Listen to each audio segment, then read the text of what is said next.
Good morning. आज हम परंपरागत राजनीति विज्ञान के क्षेत्र या स्कोप पर परिचर्चा करेंगे। परंपरागत राजनीति विज्ञान के अंतर्गत किन तथ्यों, किन सामग्री या इसके विषय वस्तु क्या है इसके अध्ययन के, यह इसके स्कोप या क्षेत्र के अंतर्गत आता है। जैसे हमने परंपरागत दृष्टिकोण के अर्थ एवं परिभाषा में देखा था कि कोई एक सर्वमान्य अर्थ नहीं है परंपरागत दृष्टिकोण का, उसी तरह से जब हम इसके क्षेत्र की भी बात करते हैं तो राजनीतिक विचारकों में मतभेद है इसके स्कोप को भी लेकर, इसके क्षेत्र को भी लेकर। जहां गार्नर इस परंपरागत दृष्टिकोण के अंतर्गत राजनीति विज्ञान के अध्ययन को राज्य का अध्ययन मानते हैं, वही लीकॉक इसे सरकार के अध्ययन तक सीमित रखते हैं और गिलक्राइस्ट इसको राज्य और सरकार दोनों का ही अध्ययन मानते हैं। विलोबी इसके स्कोप के अंतर्गत राज्य, सरकार और कानून इन तीन चीजों को सम्मिलित करते हैं।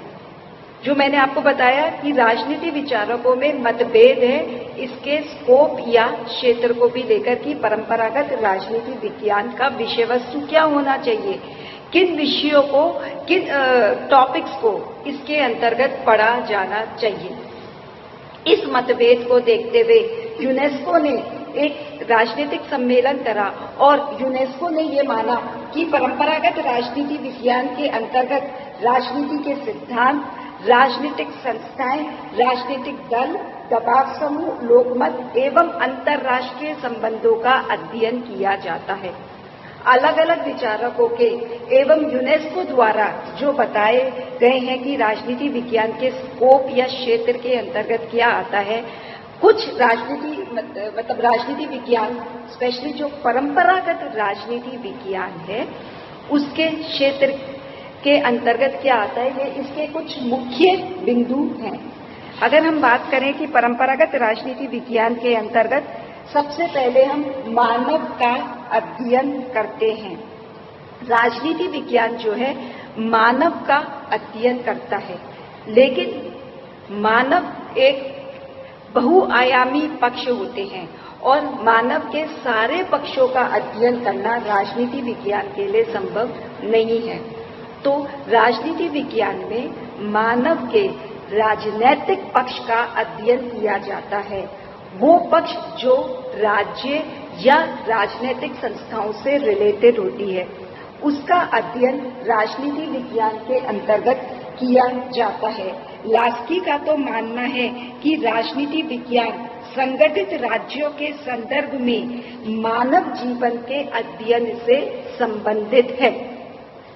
यानी चूंकि ये मानव ही है जो राज्य, सरकार या किसी अन्य राजनीतिक संस्था को बनाता है और चलाता है, तो राजनीति विज्ञान के परंपरागत दृष्टिकोण के अंतर्गत मानव के उस पक्ष का अध्ययन किया जाता है जो कि उसके राजनीतिक पक्ष से संबंधित है, जो राज्य, सरकार या अन्य राजनीतिक संस्थाओं से संबंधित है। उस पक्ष का अध्ययन राजनीति विज्ञान के अंतर्गत किया जाता है। राजनीति विज्ञान राज्य द्वारा व्यक्ति के नियंत्रण तथा व्यक्ति द्वारा राज्य की नीतियों को प्रभावित करने वाले तथ्यों का भी अध्ययन करता है। जैसा कि कैथलीन ने कहा, राजनीति विज्ञान नियंत्रक एवं नियंत्रित के व्यापक संबंधों का अध्ययन है। तो यह मानव के, अगर मैं आपको इसका क्रक्स समझाना चाहूं तो यह मानव के राजनीतिक पक्ष का जो पक्ष राज्य या अन्य राजनीतिक संस्थाओं से जुड़ा हुआ होता है, परंपरागत राजनीति विज्ञान में मानव के उस राजनीतिक पक्ष का अध्ययन किया जाता है। अगली हम बात करें तो परंपरागत राजनीति विज्ञान के क्षेत्र में राज्य का अध्ययन किया जाता है। राजनीति विज्ञान का अगर हम बात करें तो जो प्रमुख विषय वस्तु है वो राज्य है। प्राचीन काल से आधुनिक काल तक राज्य जो है वह राजनीति विज्ञान के अंतर्गत इसका अध्ययन किया जाता है। राज्य की विभिन्न अवस्थाएं, अगर मैं बात करूं तो पहले ग्रीक सिटी स्टेट, मॉडर्न, आज की बात करूं तो आज हम मॉडर्न नेशन स्टेट सिस्टम, तो उन सबका अध्ययन जो है पॉलिटिकल साइंस में किया जाता है। यह इसकी एक प्रमुख विषय वस्तु है। यह राज्य का अध्ययन जब करता है तो यह राज्य के अतीत, राज्य के वर्तमान और राज्य का भविष्य, ये तीनों ही संदर्भ में राज्य का अध्ययन करता है। जब हम बात करें राज्य का अतीत, तो राजनीति विज्ञान में देखा जाता है कि पहले राज्य कैसा था। जैसे ग्रीक सिटी स्टेट के समय राज्य कैसा था, या भारत की हम बात करें तो उस समय भारत में जनपद जो थे उस समय राज्य का स्वरूप कैसा था। राज्य उस समय सिंपल स्टेट्स होते थे। तो यह राज्य के अतीत का अध्ययन करता है। अतीत का अध्ययन कर यह विश्लेषण करते हुए राज्य के वर्तमान का अध्ययन करता है। वर्तमान समय में राज्य कैसा है। आज हम जो नेशन स्टेट सिस्टम की बात करते हैं, राष्ट्र राज्य की बात करते हैं, तो यह उसका अध्ययन करता है। यह राज्य के स्वरूप, प्रयोजन, उद्देश्य एवं कार्यक्षेत्र पर विचार करता है। यह मानता है कि वर्तमान में राज्य के दो कार्यक्षेत्र हैं, आंतरिक और बाह्य। तो यह उन दोनों ही कार्यक्षेत्र का अध्ययन करता है। राज्य के स्वरूप में कि राज्य कैसा है, जैसे वर्तमान में राज्य लोक कल्याणकारी राज्य है, तो यह उस स्वरूप का भी अध्ययन राजनीति विज्ञान के अंतर्गत करता है। अतीत और वर्तमान के साथ साथ यह राज्य के भविष्य का भी अध्ययन करता है। बहुत सारे राजनीतिक विचारकों ने यह परिकल्पना की है कि राज्य भविष्य में कैसा होगा।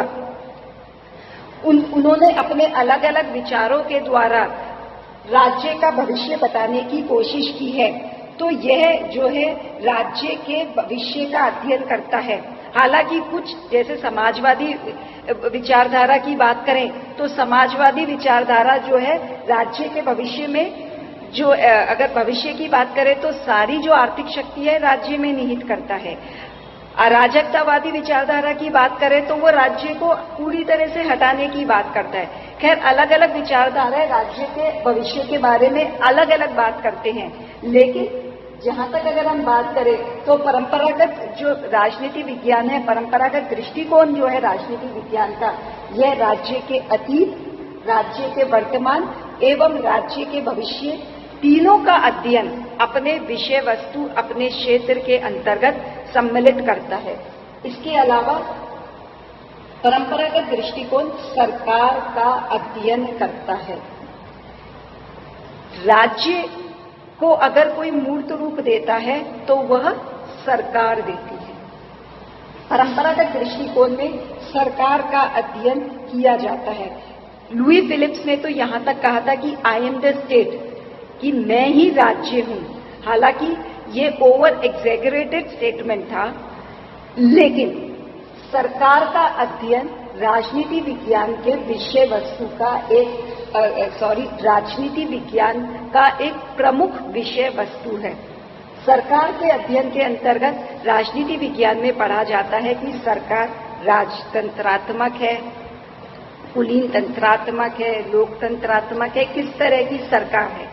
फिर सरकार के जो विभिन्न अंग होते हैं, व्यवस्थापिका, कार्यपालिका, न्यायपालिका, उन सबका अध्ययन इसके अंतर्गत किया जाता है। फिर इसके अंतर्गत अध्ययन किया जाता है कि सरकार कैसी है। सरकार संसदीय सरकार है कि सरकार अध्यक्षात्मक है, कि वो एकात्मक है, कि वो संघात्मक है। तो जो सरकार का जो स्वरूप है, जो सरकार के जो कार्य क्षेत्र हैं, सरकार की जो शक्तियां हैं, उन सबका अध्ययन राजनीति विज्ञान के अंतर्गत किया जाता है। फिर राजनीति विज्ञान में स्थानीय एवं राष्ट्रीय समस्याओं का अध्ययन किया जाता है। राजनीति विज्ञान में जो स्थानीय समस्याएं हैं, उनका निराकरण स्थानीय स्तर पर ही करने की बात की जाती है। नगर गांवों की जो समस्याएं हैं, उनका समाधान पंचायत राज द्वारा, नगर परिषद द्वारा या अन्य किसी स्थानीय संस्थाओं द्वारा, संगठन द्वारा उन समस्याओं को समाधान की बात की जाती है। तो वह उन स्थानीय समस्याओं का अध्ययन भी करता है और उन स्थानीय समस्याओं के समाधान की बात भी करता है। हम आगे बात करें तो परंपरागत राजनीति विज्ञान के अंतर्गत अंतर्राष्ट्रीय पक्ष का अध्ययन भी सम्मिलित किया जाता है। वर्तमान समय में अगर हम बात करें तो पूरी दुनिया ही एक राजनीतिक इकाई के रूप में बन गई है और पूरी दुनिया ही एक राजनीतिक समुदाय के रूप में बन गया है और राष्ट्र राज्य उसकी एक इकाई है। दुनिया की कोई भी प्रॉब्लम है, अगर दुनिया के किसी भी कोने की कोई समस्या है तो वो हर राष्ट्र राज्य को प्रभावित करती है। इसलिए वर्तमान समय में ये जो अंतर्राष्ट्रीय पक्ष है इसका अध्ययन भी परंपरागत राजनीति विज्ञान के अंतर्गत सम्मिलित किया जाता है। अंतर्राष्ट्रीय समस्याएं, चाहे वो आतंकवाद की समस्या हो, चाहे वो पर्यावरण की समस्या हो, या वर्तमान समय में जो हम डिजीजेस की बात करें, स्पेशली कोविड-19, एड्स या जो अन्य डिजीजेज हैं, बीमारियां हैं, इन सब का अध्ययन राजनीति विज्ञान में किया जाता है। राजनीति विज्ञान में इंटरनेशनल रिलेशंस, अंतर्राष्ट्रीय संबंध, इंटरनेशनल पॉलिटिक्स, अंतर्राष्ट्रीय राजनीति, इंटरनेशनल लॉ, अंतर्राष्ट्रीय लॉ, इंटरनेशनल ऑर्गेनाइजेशंस, अंतर्राष्ट्रीय संगठन जैसे संयुक्त राष्ट्र संघ या पहले राष्ट्र संघ, स्थानीय जो संस्थाएं हैं, जो रीजनल ऑर्गेनाइजेशंस है जैसे सार्क, एशिया, नाफ्टा, EU, इन सब का अध्ययन जो है राजनीति विज्ञान के स्कोप या क्षेत्र के अंतर्गत आता है। इसके बाद हम राजनीति विज्ञान के क्षेत्र या स्कोप की बात करें तो उसमें शासन प्रबंध का अध्ययन आता है। हालांकि शासन प्रबंध पब्लिक एडमिनिस्ट्रेशन या लोक प्रशासन का एक अंग है और public administration itself is a separate discipline, एक अलग विषय है। लेकिन इसका कुछ जो पार्ट है उसका अध्ययन राजनीति विज्ञान के अंतर्गत किया जाता है। जो लोक सेवक हैं, पब्लिक सर्वेंट्स हैं, उनका मंत्रियों के साथ संबंध कैसा है, प्रशासन के जो है वो किस तरह से प्रशासन कुशलता पूर्वक चलाया जाए, प्रशासन की शक्तियां क्या है, इन सब का अध्ययन जो है राजनीति विज्ञान के क्षेत्र के अंतर्गत आता है। इसके अलावा राजनीति विज्ञान में राजनीतिक विचारों एवं विचारधाराओं का अध्ययन किया जाता है। राजनीति विज्ञान के विषय वस्तु का एक बहुत बड़ा भाग जो है वह राजनीतिक विचारों एवं विचारधाराओं का अध्ययन है। सोक्रेटिस, प्लेटो, एरिस्टोटल से लेकर मॉडर्न में हम बात करें तो लास्की, जॉन रॉल्स या बीच की अगर हम बात करें तो हॉब्स, लॉक, रूसो, मार्क्स, इन सारे ही राजनीतिक विचारकों का अध्ययन किया जाता है। इसी के साथ साथ विचारकों द्वारा जो विभिन्न विचारधाराएं दी गई हैं, वो विचारधाराएं चाहे वो उदारवादी विचारधारा हो, चाहे वो समाजवाद हो, चाहे अराजकतावाद हो, चाहे आदर्शवाद हो, इन सभी विचारक एवं विचारधाराओं का अध्ययन राजनीति विज्ञान के अंतर्गत किया जाता है। यह विचारों के इतिहास का भी अध्ययन करती है। उन्होंने ये विचार दिए तो किन परिस्थितियों में ये विचार दिए, उनका विश्लेषणात्मक अध्ययन करती है और विभिन्न विचारधाराओं को किस तरह से किस तरह से लागू किया गया और उनका तुलनात्मक अध्ययन राजनीति विज्ञान के परंपरागत दृष्टिकोण के स्कोप या क्षेत्र के अंतर्गत आता है। इन विचारधाराओं का मानव के राजनीतिक जीवन पे क्या प्रभाव पड़ता है का अध्ययन भी राजनीति विज्ञान के अंतर्गत किया जाता है। अगली हम बात करें तो परंपरागत राजनीति विज्ञान के अंतर्गत राजनीतिक दल एवं दबाव समूह का अध्ययन किया जाता है। राजनीतिक दल सरकार निर्माण में प्रभावी भूमिका निभाते हैं। सरकार या तो सरकार बनाएंगे या विपक्ष में बैठेंगे, तो कानून निर्माण में प्रभावी भूमिका निभाते हैं।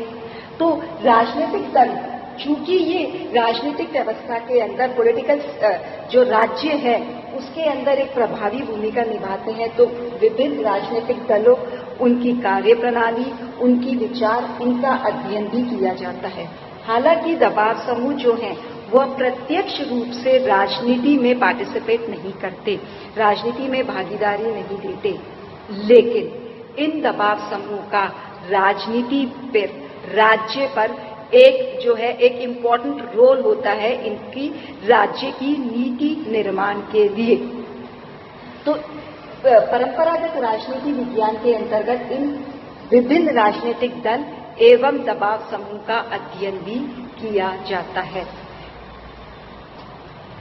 तो राजनीतिक दल का परंपरागत राजनीति विज्ञान का जो स्कोप है, जो क्षेत्र है, वो बहुत विस्तृत है और समय के साथ, सभ्यता के विकास के साथ साथ इसके स्कोप में, इसके क्षेत्र में निरंतर वृद्धि भी हो रही है। पहले जो राज्य था वो पुलिस राज्य था, तो राज्य का कार्य क्षेत्र सीमित था, लेकिन आधुनिक राज्य लोक कल्याणकारी राज्य है। लोक कल्याणकारी राज्य का जो कार्य क्षेत्र है वो खुद ही इतना व्यापक हो गया। ऐसा कहा जाता है कि लोक कल्याणकारी राज्य का जो कार्य क्षेत्र है वो फ्रॉम क्रैडल टू ग्रेव, यानी शिशु पालना से लेकर वह ग्रेव तक उसका कार्य क्षेत्र है। तो जब राज्य का कार्य क्षेत्र इतना बढ़ गया तो राजनीति विज्ञान का जो अध्ययन का स्कोप है वह भी बढ़ रहा है। कहने का क्या तात्पर्य है कि समय के साथ साथ राजनीति विज्ञान के कार्य क्षेत्र में वृद्धि हो रही है। जीवन की विविधताएं इसके कार्य क्षेत्र के अगर हम वृद्धि के कारणों की बात करें तो लोक कल्याणकारी राज्य का उदय, प्रजातांत्रिक राज्यों का उदय, नियोजित आर्थिक व्यवस्था, अंतर्राष्ट्रीय संबंधों का बढ़ता महत्व, इन सबके कारण ये जो वेरियस फैक्टर्स हैं, जो विभिन्न तत्व हैं, इन सबके कारण समय के साथ साथ राजनीति विज्ञान के क्षेत्र में निरंतर वृद्धि हो रही है। अब राजनीति विज्ञान में राजनीतिक तत्वों के साथ साथ अराजनीतिक तत्वों का अध्ययन भी सम्मिलित किया जाने लगा है। क्योंकि ये देखा जाने लगा कि राजनीतिक तत्वों के साथ साथ जो अराजनीतिक तत्व है वह भी राजनीतिक तत्व को प्रभावित करते हैं, प्रत्यक्ष या अप्रत्यक्ष रूप से। जैसे सामाजिक व्यवस्था प्रभावित करता है, तो अब राजनीतिक तत्वों के साथ साथ राजनीति विज्ञान के स्कोप या क्षेत्र के अंतर्गत अराजनीतिक तत्वों का अध्ययन भी किया जाने लगा। तो कहने का तात्पर्य क्या है कि राजनीति विज्ञान जो है वह एक निरंतर गतिशील विषय है और इसका जो अध्ययन क्षेत्र है वह बहुत विस्तृत है। समय के साथ इसके अध्ययन क्षेत्र में निरंतर विकास भी हो रहा है। इसलिए यह आशा की जानी चाहिए कि राजनीति विज्ञान का जो विषय क्षेत्र है उसमें समय के साथ साथ इस विषय क्षेत्र में और भी जो है उसका विस्तार होगा। आशा करती हूँ कि ये व्याख्यान आपको समझ में आया होगा। Thank you.